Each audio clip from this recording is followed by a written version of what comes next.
These 3-year breaks are killing hype and viewership for shows. Ahsoka season 2 will likely premiere in August or September 2026. I mean, I want studios to take their time with this kind of stuff. However, it's not the 3-year breaks that are killing hype.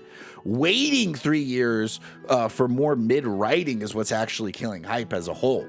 And you get Ahsoka. There wasn't a lot of memorable moments in Ahsoka other than like the villain. And that's the thing about these shows. When you watch a show or a movie or even read a book, and the writing spends most of its time talking about what they did previously, giving exposition about what their plan is going to be moving forward.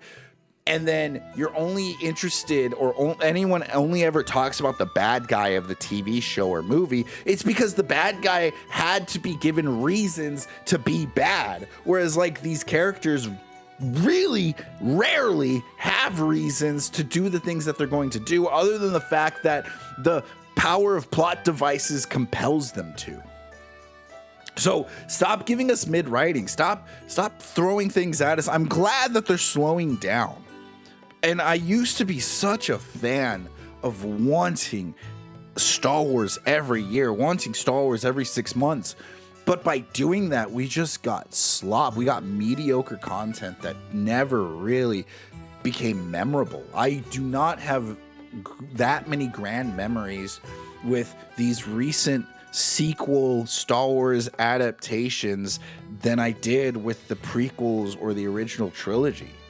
And it's because they're not doing anything to truly make themselves stand out. All they're doing is being nostalgia baiting us and making us remember about the good times and saying like, look, we're supposedly back. Hey, I'm Mario. I like playing video games, watching movies, and Dungeons and Dragons. If you keep getting me in your suggested videos, or you're watching this video right here, consider subscribing. It goes a long way. Thank you. Unpopular but completely true opinion.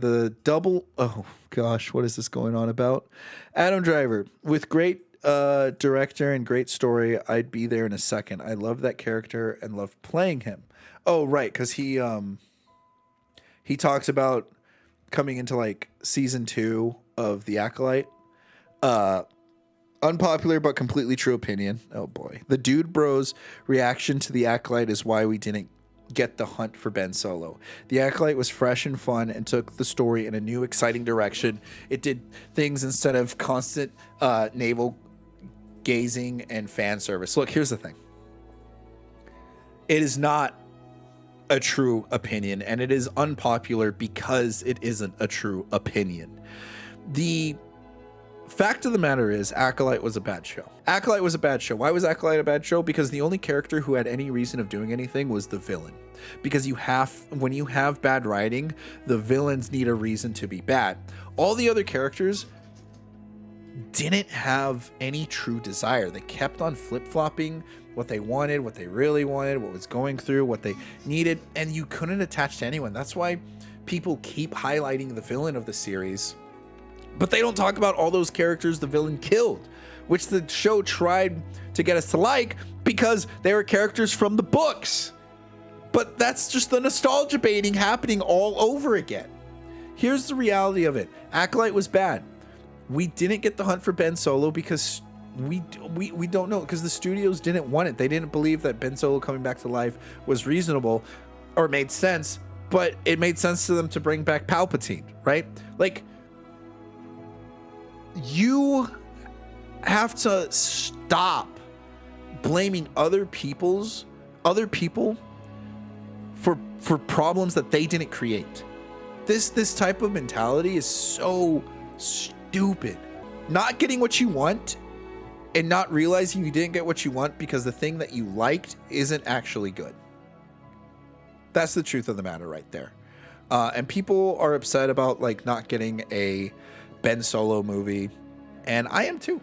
I think like Kylo Ren was my favorite character in the series, even though he was written kind of flip-floppy like everyone else was, but like he was the most consistent out of everyone. And again, it's, you know, when you have a movie, TV show, or book that has bad writing, usually the morally gray or evil anti-hero type of characters tend to stand out because they need a reason for their bad boy behavior. don't blame people for not liking your show. Ask why they didn't like your show.